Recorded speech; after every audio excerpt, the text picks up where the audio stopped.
Olá, tudo bem, professor Alexandre Soares, língua portuguesa, continuando. Peguei minha canetinha aqui, ó, sintaxe.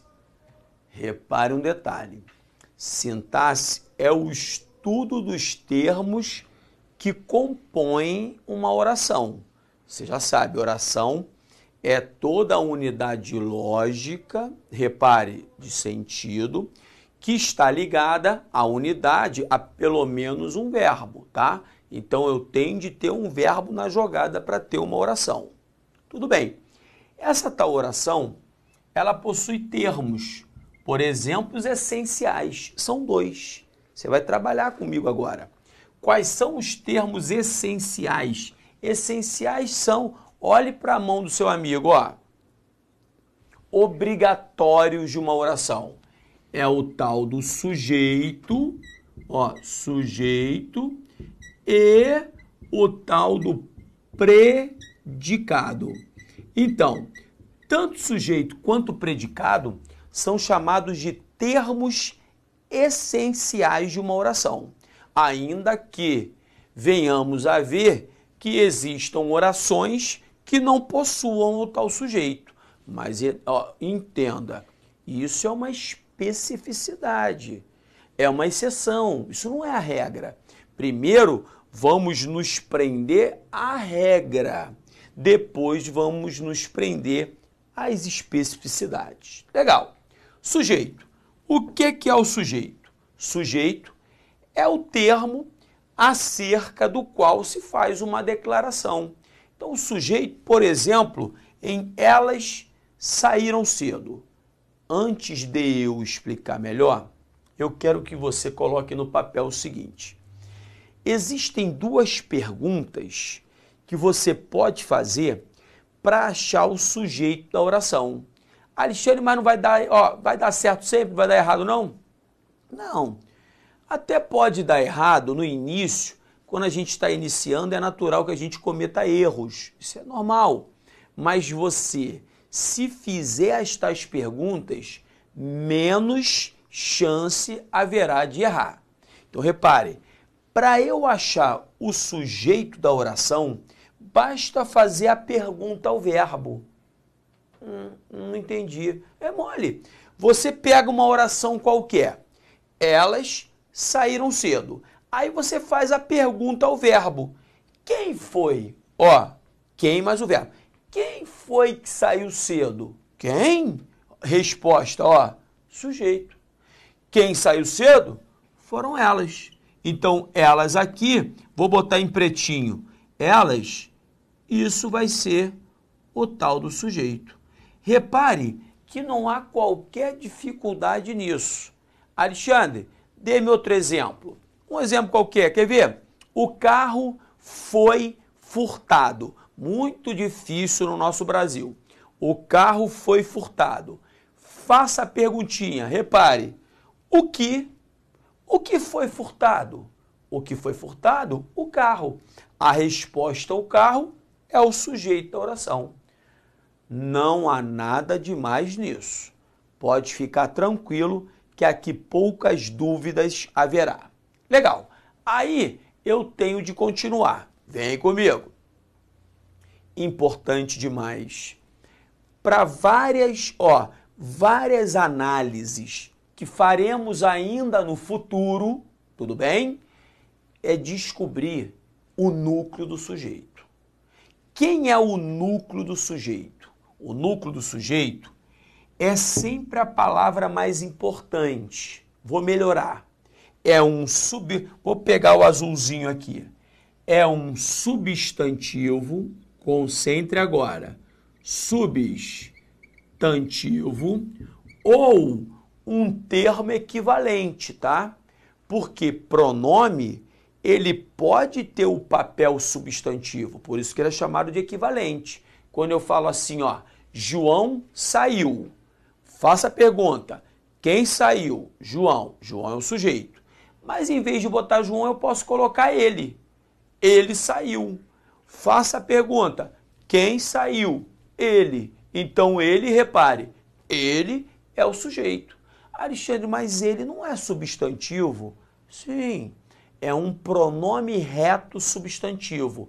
É um pronome cujo papel é substantivo. Por isso que a gente fala equivalente, ok? Então tá. O núcleo do sujeito é um substantivo ou um equivalente que vai ser a essência, vai ser o sumo, vai ser o mote daquela frase, a parte mais importante. Um detalhe que não pode passar despercebido. Repare, o núcleo do sujeito não pode ser, veja, repare, antecedido de preposição. Alexandre, vou chegar perto de você. Alexandre, isso vai valer sempre? É lógico que não. Lógico, meu aluno. Haverá especificidade sempre. A ciência é humana. Então, existe uma situação mais ou menos assim. Quer ver? Tu não verás ao hábil negro separar a grossa areia do pesado esmeril. Quem disse isso? Castro Alves, autor brilhante brasileiro. Abolicionista. Tu não verás ao hábil negro, o escravo, separar a grossa areia do pesado esmeril. Repare que quem vai separar é ao hábil negro. Então, ao hábil negro é o sujeito de separar. Ih, Alexandre, mas esse ao aí não é a junção da preposição mais o artigo? É. Então, Castro Alves, ele preposicionou o sujeito? Preposicionou. Mas Castro Alves, repare, é Castro Alves. Ele tem uma licença poética. Então, isso vai acontecer. Só não vai acontecer na sua prova. Existe uma situação também ímpar, ligada a orações reduzidas de infinitivo. Por exemplo, está na hora de a onça beber água. Repare que quem vai beber água é a onça. E antes da onça tem o de. Isso iria contrariar a teoria. Mas isso, repito, é uma especificidade, não é a regra. Então não fique preocupado com a exceção, não fique preocupado com as exceçõezinhas, e sim com a regra. A regra é: o núcleo do sujeito é um substantivo ou um equivalente não antecedido de preposição. Então repare, no exemplo bobo, Maria falou a verdade, façamos aquela pergunta. Quem falou a verdade? Maria. Então aqui, ó, está o sujeito. E como só aparece Maria na parada, é lógico que aqui está o núcleo deste sujeito. Mas num exemplo como o de baixo, a maioria dos alunos saiu. A pergunta tem de ser feita. Façamos juntos. Quem saiu? Quem saiu, repare, a maioria dos alunos. Outra pergunta que lhe faço. Quem é o núcleo? É maioria ou alunos? Já lhe adianto que tanto maioria quanto alunos são substantivos. Pensou? Legal, gostei. Eu ouvi daqui. Você falou que o núcleo é maioria. E eu entendi o porquê. Por quê? Porque alunos, repare, está o substantivo antecedido de preposição. Veja que 2 é a contração de de, ó, de mais os. Então não há dúvida de que o núcleo deste sujeito só pode ser maioria. Não pode ser alunos, por quê? Porque o núcleo do sujeito não vai ser antecedido de preposição, salvo exceção. Ok? Coloque isso no papel para mim, por favor, hein? Isso é importante. Aí, vamos continuar nossa história. Repare, continue olhando para o seu tio. Esse tal sujeito, ele pode ser classificado como sujeito simples, repare agora, sujeito composto, sujeito desinencial, oculto, elíptico, subentendido, escondidinho, como você queira, sujeito indeterminado e o sujeito inexistente ou oração sem sujeito, pelos quais vamos passar. Não é nada demais. O primeiro, sujeito simples. Sujeito simples, vou beber aqui um golinho de água para levantar o moral, repare. Sujeito simples é aquele que só possui um núcleo. Se só possui um núcleo, é um sujeito simples. Exemplo, João saiu. Façamos aquela pergunta, quem saiu? Quem saiu? João. Então, João é o sujeito. Repare que, além de ser o sujeito, ele é o núcleo do sujeito. Se aqui o sujeito é formado por apenas um núcleo, esse sujeito é classificado como sujeito simples. Vamos chamá-lo de SS, sujeito simples. Repare, michuruca, hein, meu aluno? Não vai acender vela para defunto barato. Agora, sujeito composto.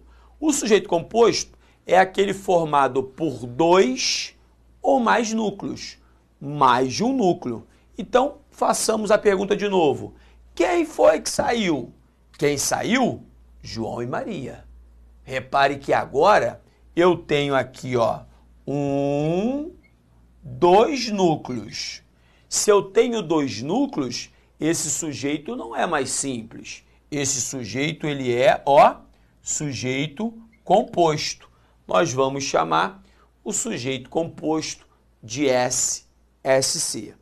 Uma especificidade é a seguinte, que eu vou colocar aqui, ó, para você enxergar comigo. Estou enquadrado aqui direitinho, ó? Vou colocar um exemplo aqui. Quando eu faço mais ou menos assim, ó, fomos ao encontro. Ok, fomos ao encontro. Veja, meu aluno, que quando eu faço aquela perguntinha, quem é que foi ao encontro? É lógico que você vai me responder o quê? Nós. Nós fomos. Mas veja que aqui o pronome reto nós, ele não está explícito, ele não está escrito, ele não está presente aos olhos. Ele aqui está sendo marcado pela desinência do verbo, pela desinência verbal. Então aqui nós temos o tal do sujeito oculto, também chamado de desinencial, também chamado de elíptico, de subentendido. Aí você vai escolher. Normalmente a nomenclatura chama de desinencial ou oculto, ok? Então o oculto é aquele que não apresenta de forma explícita o núcleo desse sujeito. Beleza. Então agora, para a gente, deixe-me ver o tempo de que disponho, agora vamos ao momento chave. O momento chave é aquele perigoso. Perigoso por quê? Porque é quando normalmente aparecem as dúvidas. Veja. Sujeito simples, michuruca. Composto, fraquinho. Sujeito oculto, não pega nem desavisado. Sujeito indeterminado, vai dar rolo. Pode ficar tranquilo, vai dar rolo. Para não dar rolo, você tem que tentar entender o seguinte. Repare, existem 2 maneiras de eu indeterminar o sujeito de uma oração. Quais são? Jogar o verbo, né, o verbo da oração, na terceira pessoa do plural. Não nos esqueçamos de que terceira pessoa do plural é esta, eles, elas. Você tem de jogar o verbo na terceira pessoa do plural e não dar um agente aparente para a ação verbal. Alexandre, não entendi. Vou melhorar. Repare num bate-papo entre mim e você, eu falo assim, ó, pô, rapaz, eu estava caminhando, neste momento, acredite, eu estou em São Paulo. Aí, Você pode estar neste momento no Acre, no Rio de Janeiro, no Espírito Santo, em Minas Gerais, em Nova York, mas eu, neste momento, estou em São Paulo. Aí eu batendo um papo com você por telefone, eu falei assim, rapaz, eu estava vindo caminhando aqui na direção do Alfa, né? Do Alfacom. Aí passei por uma rua no bairro da Liberdade e vi que roubaram a carteira de uma senhora. Pô, cara, a senhora devia ter quase uns 100 anos. Repare, roubaram a carteira dela. Aí continua o papo, né? Pô, é brincadeira, neguinho não tá aliviando nem uma senhora de 100 anos. Aí a gente continua o papo, você fala, pô, é um absurdo e vamos que vamos. Entenda que quando eu falei roubaram a carteira dela, eu em momento algum apresentei quem foi o agente da ação verbal de roubar. Roubaram. Pode ter sido um, podem ser 2, 3 mil. Eu não sei. Eu sei que roubaram. Então, no momento em que você coloque o verbo na terceira pessoa do plural e dentro do contexto você não apresenta o agente para a ação verbal, o sujeito desta oração vai ser indeterminado. Isso é perigoso, hein? Cuidado que o contexto pode mudar essa história. Então vamos lá. Então vou escrever aqui. Se eu perguntasse a você, falaram, bate-papo de novo, você não foi ao trabalho ontem, né? A gente trabalha junto. Aí eu chego para você, tava lá no refeitório, a galera na hora do almoço comendo, nego sentando a mamona em você. Pá, pá, pá, pá, pá. E eu só ouvindo. Falei nada. Aí no outro dia você chega. Aí eu olho para você e falo assim, rapaz, você não veio ontem, né? Não veio ontem. Pô, falaram mal pra caramba de você. Aí você, quem foi que falou, Alexandre? Eu falo, não sei, irmão. Todo mundo lá falando, falaram. Então repare que no momento que eu falo assim, falaram mal de você, mais uma vez, eu não estou deixando explícito aquele que falou. Então, se eu não explicitei, não há dúvida que o sujeito desta oração é um sujeito, repare, indeterminado. Ok? Então, a primeira maneira para eu indeterminar o sujeito de uma oração é jogar o verbo na terceira pessoa do plural e não dar um sujeito aparente para essa ação verbal. Beleza, vamos treinar isso quando chegarmos aos exercícios. Além desta maneira, existe esta aqui, por meio do pronome ser, que é o chamado indeterminador do sujeito. Alexandre, como é que eu vou saber se o pronome ser, concentre agora, ele vai ser o indeterminador do sujeito de uma oração? Como? Você vai ter de trabalhar algo que no início é meio difícil, mas que com o tempo cada vez está mais fácil. E você vai ter calma. Por quê? Porque durante os próximos blocos eu vou incentivar você a treinar isso. Neste momento, você vai olhar apenas. Depois você vai participar, tá? Então, segura. Repare que o verbo chegar é aquele verbo que não precisa de um complemento verbal. Quando eu falo complemento verbal, é um objeto, seja direto, indireto. Vamos trabalhar isso no futuro. Num bate-papo entre você e mim, eu falo assim, rapaz, sabe o Fábio? Gente fina pra caramba. Meu irmão de vez em quando dá uns moles, né? Ele atrasa, mas é gente fina. Um cara aí que trabalhou aí com a gente, por aí, mas ele, o cara é 10, E aí? Mas hoje, ele chegou ou não chegou? Chegou, rapaz. Mas também é o seguinte, o cara quando chega, o mundo muda. É 1000. Então, veja, se ele chegou, a mensagem é completa. Se a mensagem é completa, este verbo aqui, é o tal do intransitivo. E toda vez que você tiver um verbo intransitivo ligado ao pronome ser, esse pronome ser, ele vai indeterminar o sujeito da oração. Alexandre, eu entendi, gostei do Fábio, só não entendi que é intransitivo. Calma, Calma que a gente vai ver no futuro. É isso que eu pedi a você, tem que ter calma. A mesma coisa, quem necessita, sempre necessita de. Eu necessito de alguma coisa. Então agora é um verbo que pede um objeto que necessariamente é encabeçado por preposição. Aí esse verbo é o tal do verbo transitivo indireto. Vamos trabalhar mais um cadinho na frente. E toda vez que você encontrar um verbo transitivo indireto mais um pronome ser, ele também vai indeterminar o sujeito da oração. Assim como ser, estar, ficar, parecer, permanecer, que são os famosos verbos de ligação. Alexandre, vamos dar uma olhadinha nesses verbos de ligação também? Sim, calma, subindo degraus. Neste momento, você só observa. Toda vez que você encontrar verbo de ligação mais o pronome ser, ele também vai ser indeterminador, logo vai indeterminar o sujeito da oração. Então aqui, nas três orações, o sujeito das três, o sujeito é indeterminado. Vou repetir, ele foi indeterminado pelo pronome ser, que neste caso é o indeterminador. Ok? Então tá. Aí é aquele momento do exercício para ver se você entendeu direitinho tudo que o tio lhe disse. Vamos lá, vamos para o exercício. Vamos juntos. Deixa eu ver, botar minha canetinha. Ó, questão número 1.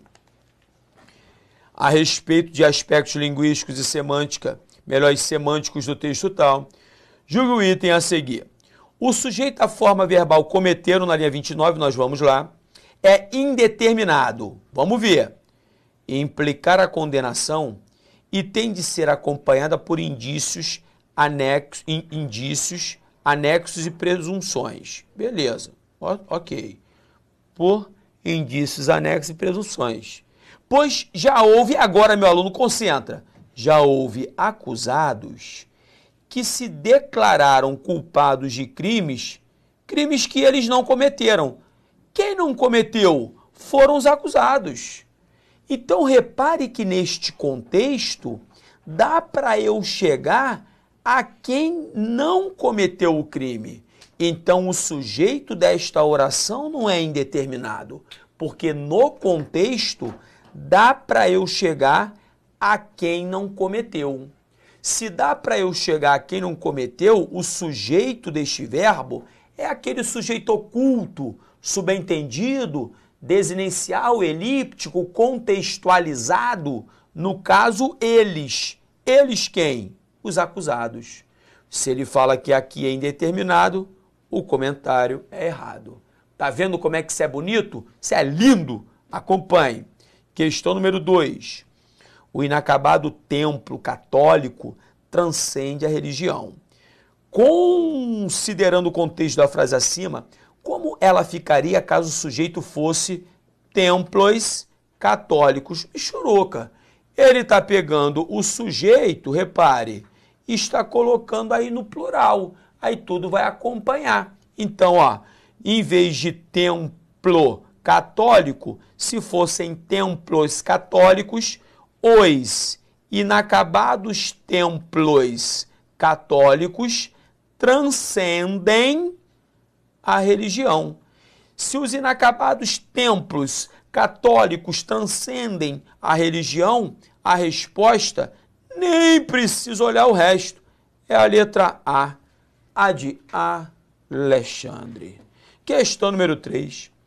Ainda considerando os sentidos e os aspectos linguísticos do texto tal, julgue certo ou errado o item que se segue. No período, sobe uma classe e dentro dela elevam-se muitos aspirantes a essa camada. Os termos uma classe e muitos aspirantes a essa camada exercem função de sujeito nas orações em que se insere. Repare, meu aluno, faça aquela perguntinha. Quem é que sobe? Quem sobe é uma classe. Então, uma classe é o sujeito do verbo subir. Fabão, me coloca aí na frente do danado. Meu aluno, cuidado quando a frase começar com verbo, hein? Porque nunca ninguém lhe disse que o sujeito de uma oração vai aparecer antes do verbo. Pode ser que ele venha depois do verbo. E normalmente quando ele vem depois do verbo, você dá mole.